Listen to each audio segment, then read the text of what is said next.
Welcome to cuisine ঘর। আমি ঝুমা। বন্ধুরা, আজকে আমি তোমাদের সাথে খুবই পুরনো দিনের একটা মিষ্টির রেসিপি শেয়ার করতে চলে এসেছি, যার নাম চিত্রকূট। আমি এটা ছানা দিয়ে বানিয়েছি। এই রেসিপিটা বানাতে আমার সময় লেগেছে 1 ঘন্টার মতো। যারা কুজিন ঘরের কিচেনে প্রথমবার ভিজিট করছো তাদের কাছে অনুরোধ থাকলো চ্যানেলটাকে সাবস্ক্রাইব করে নেবার। সঙ্গে আমার ইউটিউবের আরও একটি চ্যানেল রয়েছে যার নাম ট্র্যাভেল গল্প।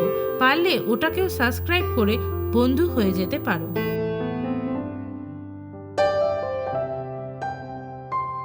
এই রেসিপির জন্য প্রথমে আমাদের চিনি শিরা বানিয়ে নিতে হবে। সেই জন্য আমি একটা পাত্রের মধ্যে প্রথমে দিয়ে দিলাম চিনি।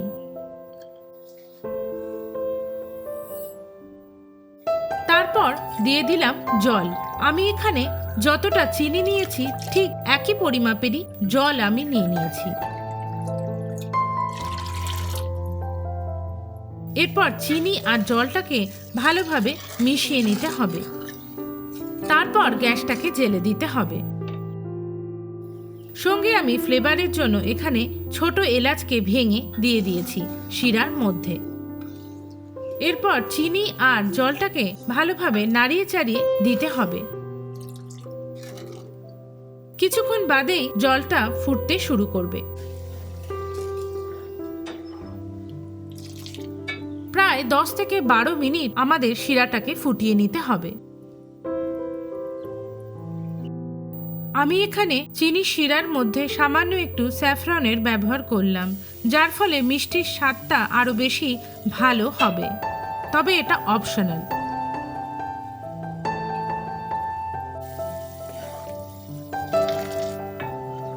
এইভাবে চিনি শিরাটা যখন ভালোভাবে ফুটে উঠবে সেই পর্যায়ে ঢেকে গ্যাসটাকে বন্ধ করে দিতে হবে। আমি এখানে চিত্রকূটটাকে ছানা দিয়ে বানিয়ে নিয়েছি। আমি এখানে 2 লিটার দুধ থেকে ছানা বানিয়ে নিয়েছি। ছানাটাকে প্রায় আমি 2 ঘন্টা মতো ঝুলিয়ে রেখেছিলাম, যার ফলে ছানা থেকে এক্সট্রা জলটা বেরিয়ে গেছে। এরপর ছানাটাকে আমি হাত দিয়ে ভালোভাবে মেখে নিয়েছি। আমি এখানে ফুল ক্রিম মিল্ক দিয়ে ছানাটাকে বানিয়ে নিয়েছি। তারপর আমি দিয়ে দিয়েছি ময়দা ছানার মধ্যে। সঙ্গে দিয়ে দিয়েছি সুজি সামান্য পরিমাপে। তারপর দিয়ে দিয়েছি খোয়া ক্ষীর।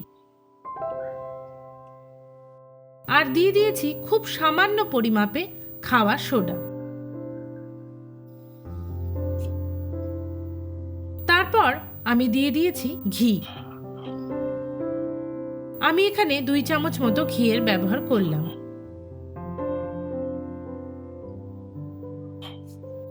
ফ্লেভারের জন্য আমি এখানে জায়ফলের গুঁড়ো দিয়ে দিয়েছি, তবে তোমরা চাইলে এই সময় এলাচের গুঁড়োরও ব্যবহার করতে পারো।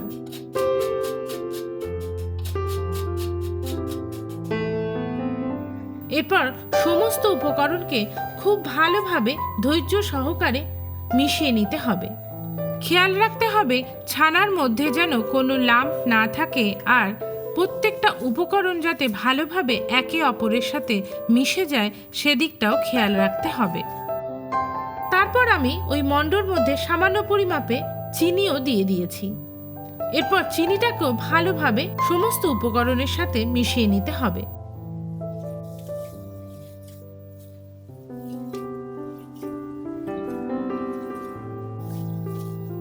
যেভাবে আমরা আটা মেখে থাকি ঠিক সেইভাবে মেখে নিতে হবে, এবং হাতের তলা দিয়ে চেপে চেপে ছানায় যদি কোনো দানা থেকে থাকে সেটাকেও ভেঙে দিতে হবে। এইভাবে মাখতে মাখতে ছানাটা থেকে আমাদের একটা মসৃণ ডো বানিয়ে নিতে হবে। ঠিক এরকম দেখতে হবে মণ্ডটাকে। এরপর আমি একটা বাটার পেপার নিয়ে নিয়েছি। তার মধ্যে আমি সামান্য একটু ঘি হাতে লাগিয়ে নিয়ে তার উপরে দিয়ে দিয়েছি। এরপর ছানার ডোটাকে হাত দিয়ে সামান্য একটু চেপে প্রথমে নিতে হবে।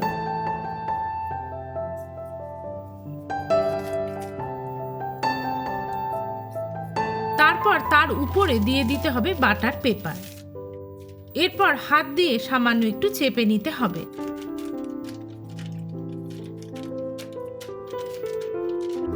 তারপর রোলিং পিন দিয়ে ওটাকে হালকা হাতে বেলে নিতে হবে।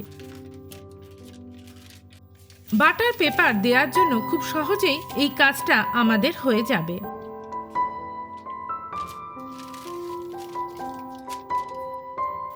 এরপর ছুরি দিয়ে অমসৃণ জায়গাগুলোকে আমি কেটে আলাদা করে নিলাম। তারপর ডো কাটার দিয়ে আমি বরফি শেপে আমি কেটে নিলাম, কারণ চিত্রকূটগুলো দেখতে দোকানে অনেকটা বরফি শেপেই হয়ে থাকে, তবে তোমরা চাইলে স্কোয়ার শেপ করেও কেটে নিতে পারো।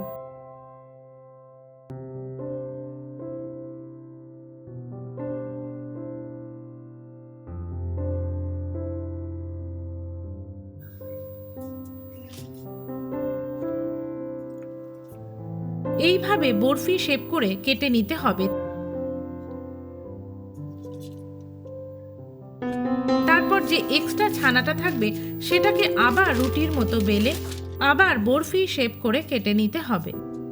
এইভাবে আমি ছানার মিশ্রণ থেকে বরফি শেপ করে কেটে নিলাম সমস্তটাকে।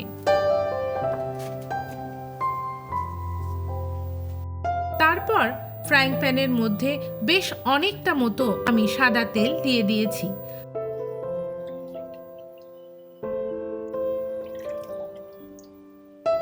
সঙ্গে দিয়ে দিয়েছি ঘি।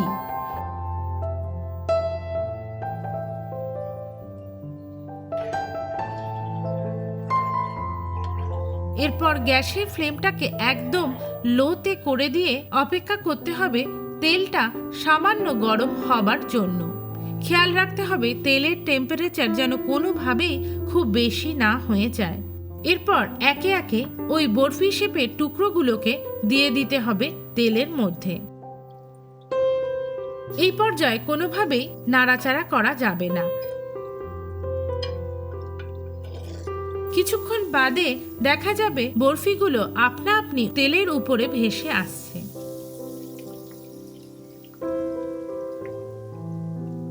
তখন হালকা হাতে ওই বরফিগুলোকে উল্টে পাল্টে দিতে হবে।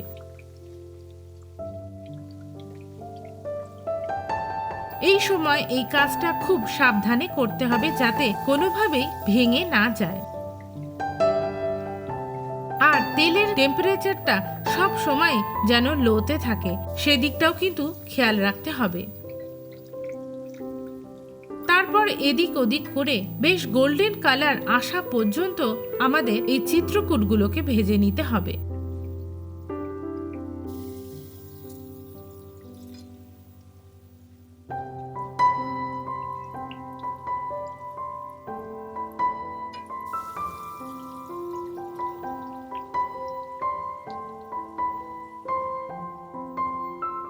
ঠিক যখন এরকম ডার্ক ব্রাউন কালার চলে আসবে তখন ওগুলোকে অন্য একটা পাত্রে তুলে রাখতে হবে।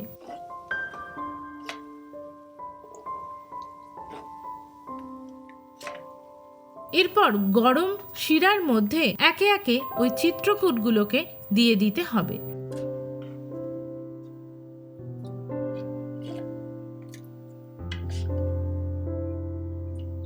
হালকা হাতে নাড়িয়ে চাড়িয়ে দিতে হবে চিত্রকূটগুলোকে। এরপর গ্যাসের ফ্লেমটাকে চালু করে দিয়ে ঢাকনা দিয়ে ঢেকে 5 মিনিট মতো চিনির শিরার মধ্যে ওগুলোকে ফুটিয়ে নিতে হবে। তারপর ঢেকে রাখতে হবে। একইভাবে আমি বাকি চিত্রকূটগুলোকেও ভেজে নিয়েছি। তারপর চিনির শিরার মধ্যে দিয়ে দিয়েছি। আর যে গোল অংশটা দেখছো সেটা অবশিষ্ট থেকে আমি ওই গোল রকম আকার করে বানিয়ে নিয়েছি। তারপর সবগুলোকে আমি একইভাবে চিনির শিরার মধ্যে দিয়ে দিয়েছি। তারপর ওগুলোকে প্রায় 4 থেকে 5 ঘন্টা মতো চিনির শিরায় রেখে দিতে হবে। তারপর একটু মিষ্টিটাকে আমি সাজিয়ে গুছিয়ে নিয়েছি সামান্য খোয়া ক্ষীর, বাদাম আর চেরি দিয়ে। তবে এগুলো অপশনাল। তবে মিষ্টি একটু সাজিয়ে গুছিয়ে পরিবেশন করলেই দেখতে বেশি ভালো লাগে।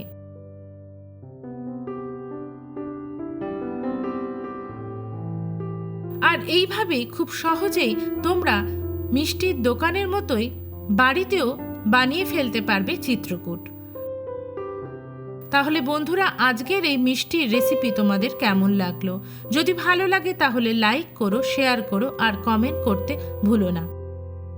যারা কুজিন ঘরের কিচেনে প্রথমবার ভিজিট করছো তাদের কাছে অনুরোধ থাকলো চ্যানেলটাকে হারিয়ে ফেলার আগে সাবস্ক্রাইব করে নেবার।